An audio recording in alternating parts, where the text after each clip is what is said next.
down? Do you want to say hi? Say hi to the internet? Hey guys, welcome back. For those of you who are new here, my name is Brittany. I'm a health coach and nutritionist. My channel is all about helping you to create delicious low FODMAP meals to improve your digestive health. If you're into it, go ahead and subscribe for more low FODMAP recipe tutorials, as well as my tips and tricks for living a low FODMAP lifestyle. This is Rupert, and I'm sorry he is being kind of weird. He just went to the vet and he really wants some cuddles right now, and he's a little drugged, so I'm gonna let him hang out with us. Okay, so today we're gonna be doing something a little bit different. I am gonna take you guys into the kitchen and show you how to prep a pork shoulder in the Instant Pot.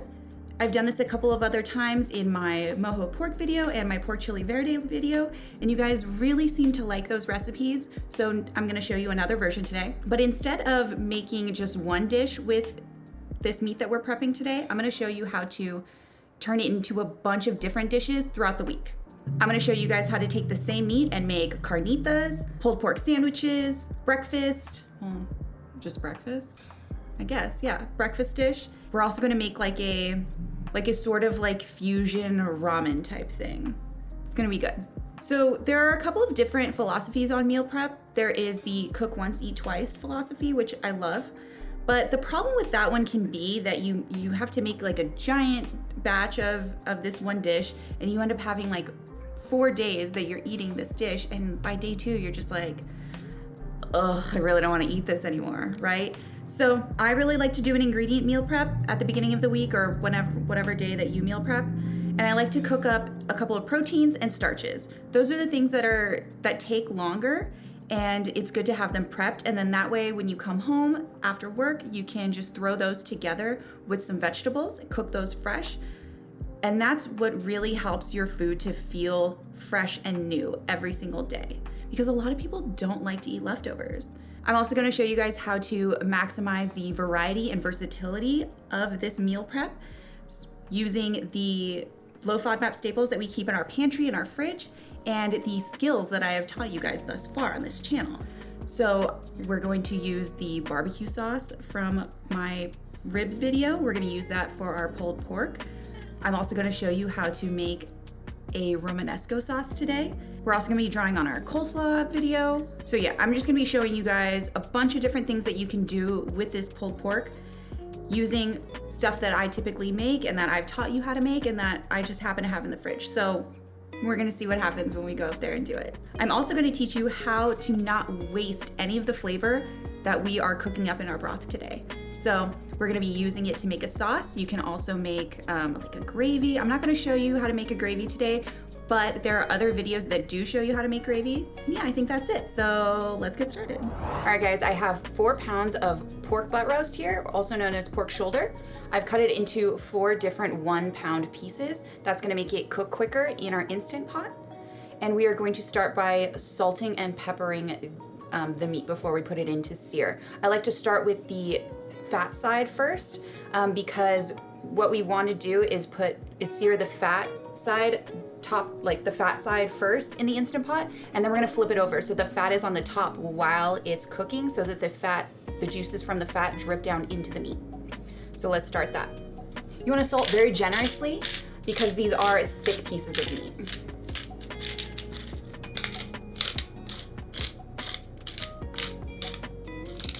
Okay, now we're going to turn our Instant Pot onto the saute setting. Okay, so we've got that on our saute setting, and we're going to add a couple tablespoons of garlic oil. I'm gonna go through this kind of quick because it is very similar to my other videos on mojo pork or pork chili verde. So if you want a more in-depth look, then you're gonna wanna take a look at that video. Okay, so now we're just gonna wait for this to heat up. Okay, so our oil and our Instant Pot is hot now, and we are going to sear our pork shoulder. Remember, fat side down. Okay, now we're gonna hit the other side with salt and pepper.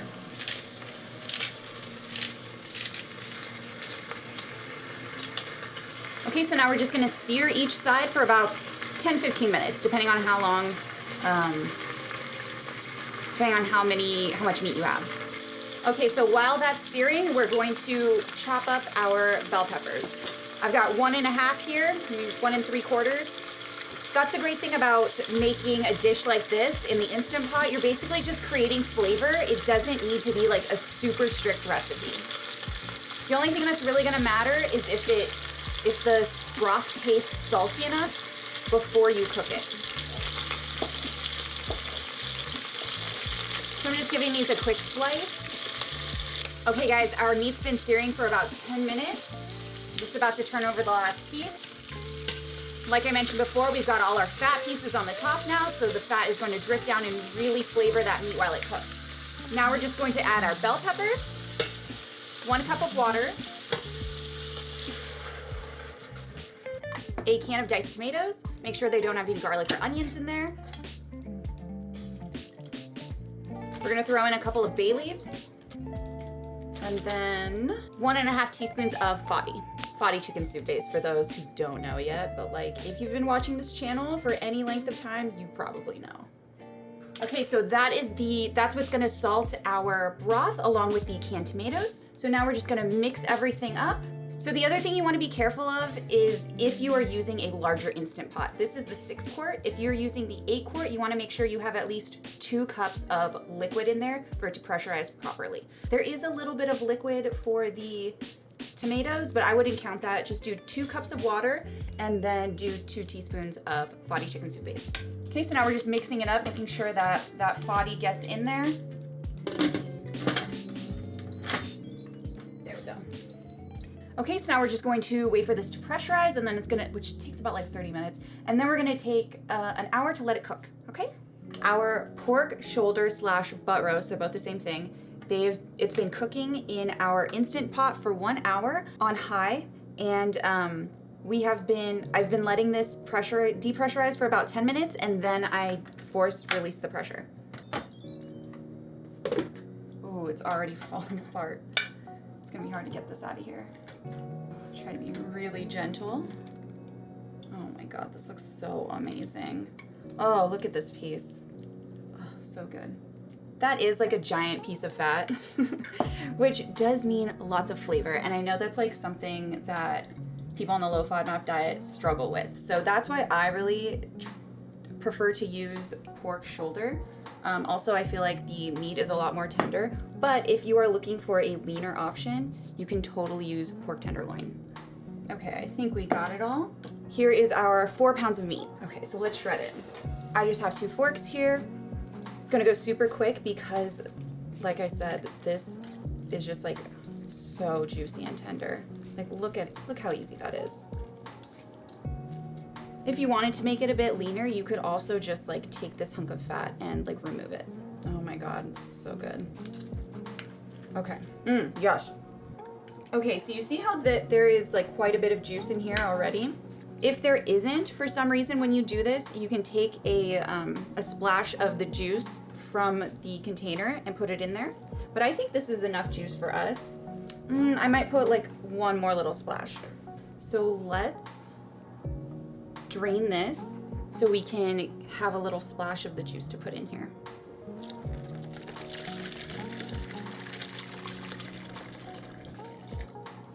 Oh man, there's still more meat. Okay, so here we have our tomatoes and our peppers. Our pork is done. So it's that easy. So now we are going to, you could just pour this or put this bowl straight into the fridge and let it cool. The reason we want to do this is because it's going to solidify all the fat up at the top, and then you take a spoon and scoop it out. If you want more details on this, I would check out my bone broth video where I obviously make bone broth. Because that's like one of the steps in doing that too. I don't want to just put this whole bowl in my fridge because I don't have enough room. So I'm going to pour this into this jar.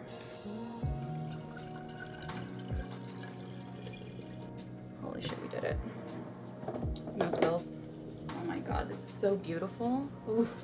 So with the rest of this sauce, we're going to use juice. We're going to use to make our romanesco sauce. See all this like bubbling up to the top? Like you can see, it looks like extra greasy. All the fat is like coming up to the top, and it's gonna solidify, which is exactly what we want. I feel like that's too hot to put in the fridge right now, so I'm just gonna set it aside. But you will wanna put it in the fridge overnight. Okay, so let's start making our sauce. I'm gonna pour in all of this like amazing tomato pepper stuff. And this is exactly what I mean about not wasting any flavor. Let me make sure that I didn't get any of the bay leaves in here. You're definitely gonna wanna remove those. You don't need those. Okay, so to this, I'm gonna add just a splash of our broth. And when it comes to like making sauces on the fly like this, you want to keep in mind that you can adjust it as you go. But you also want to be mindful of the high FODMAP ingredients. So our canned tomatoes and our peppers, those don't really have FODMAPs in them. I mean, canned tomatoes technically do, but this is such a small amount. You're just using it as sauce, like a finishing sauce. I'll show you when we do our plating. Okay, now here I have some lentils that I had prepared earlier this week. This is a medley of lentils. When it comes to lentils and other high FODMAP legumes like beans, I usually just want to keep it to 2 tablespoons per serving. Like I said, again, for this sauce, you're only going to be having a little bit. So I'm going to add 1/4 cup, and this is mainly going to function as thickening our sauce. Okay, now I'm going to add some tahini. I'll have the final measurements on the blog post on the website. Okay, now let's add some garlic oil for flavor and half a lemon. All right, so let's blend this up, taste it, and then we'll go from there. I feel like I'm gonna add some water because I want more sauce than this. And I don't want to add too much broth because I feel like it'll be too fatty. So I'm gonna add 1/4 cup of water. Okay.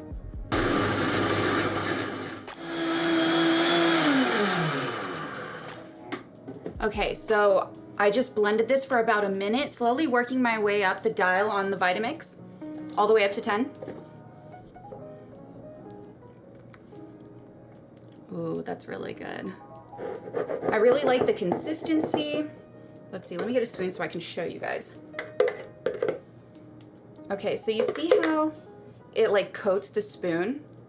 That consistency, that's awesome. That's what we want. That's what we get from the lentils. And from blending it all the way slowly up to high, it's aerating it through. So I think this needs like a tiny bit of salt. The lentils were pre-salted. I haven't shown you guys how to make lentils, but the trick is to make sure that you are not cooking them with salt. You want to cook them and then salt them afterwards, okay? Actually, I don't even think it needs salt. Okay, so here we have our pulled pork, our romanesco sauce, and our broth from our meal prep. Now, this next part of the video, I'm gonna take you through how I use these things to make a bunch of different meals throughout the week. Okay, first we're going to start with some breakfast tostadas. We're going to take a couple of tortillas and our pulled pork and fry it up in some oil. Get it nice and crispy. Layer those on top of each other. To that we're going to add some of our lentils and our veggies that we prepped. Here we have a mixture of corn, zucchini, and cherry tomatoes. If you want more details on how to cook up this vegetable medley, check out my summer veggie video. I'll link it below for you guys. We're gonna follow that up with our romanesco sauce and top it with a fried egg. That's what makes it breakfast. Hit it with a little pico de gallo. Garnish with green onion and cilantro. Slice of avocado. And of course, finish it up with salt and pepper. You can't have avocado without salt and pepper. Breakfast. All right, let's cut into this. I love when I get a nice yolky egg. So good. Okay, next we're gonna be making a typical meal prep pork and rice bowl. I'm gonna start with some cooked rice, a little bit of those lentils, saute up some greens. I have kale here. Add some of that pulled pork, veggies, a little avocado, and our romanesco sauce. Perfect meal prep lunch right there. Of course, we can't forget to garnish. Boom. Let's give it a bite. Perfect. It's got everything I want. It's got the meat, it's got the starch, it's got the veggie, all the flavors. Amazing. All right, guys, next we're gonna be making some pulled pork sliders. I think this one was my favorite of all the meals we did for this video. I'm taking some of our pork and adding my spicy honey chipotle barbecue sauce. I will also link that video down below for you guys. We're just gonna mix that up. Set it aside. Get a little taste of that barbecue sauce.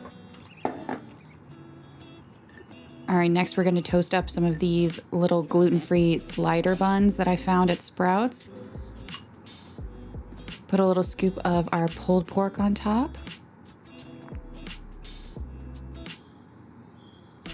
And next we're gonna slice up some pickles, add that. Lastly, we're gonna hit it with a little bit of coleslaw that I whipped up really quick. Again, I do have a coleslaw video. That was a part of my summer barbecue series, so I will link that below for you guys. And then here are finally our tiny little buns. Yeah. Let's give them a taste. And yeah, these ones definitely were our favorite.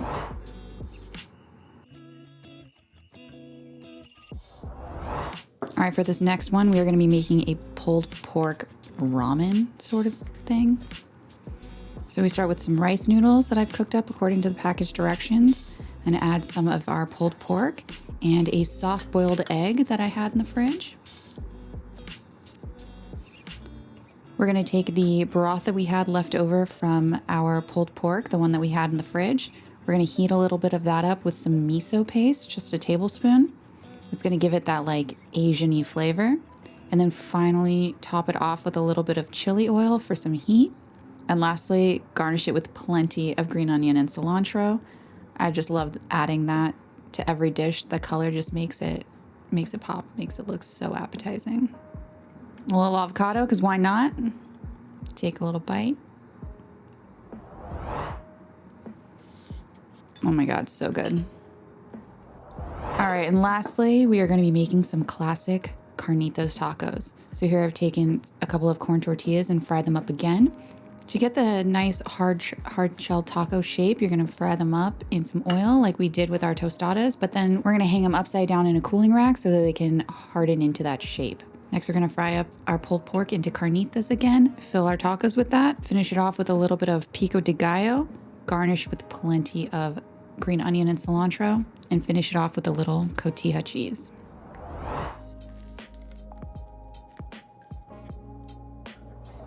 All right, guys, thank you so much for watching. If you like this video, give it a thumbs up and please subscribe to this channel if you want to see more low FODMAP recipe tutorials. Also, please share this video with somebody you know who has stomach issues. It would really help my channel and it would really help them as well. And if you want to support this channel, go ahead and visit my Patreon. You should also go follow me on Instagram where you can keep up with life updates. Keep an eye on this little guy, see how he's doing. And I also post a lot of like meal inspirations on my stories. So if you guys are looking for a little bit of low FODMAP meal inspo, that's the place to find it.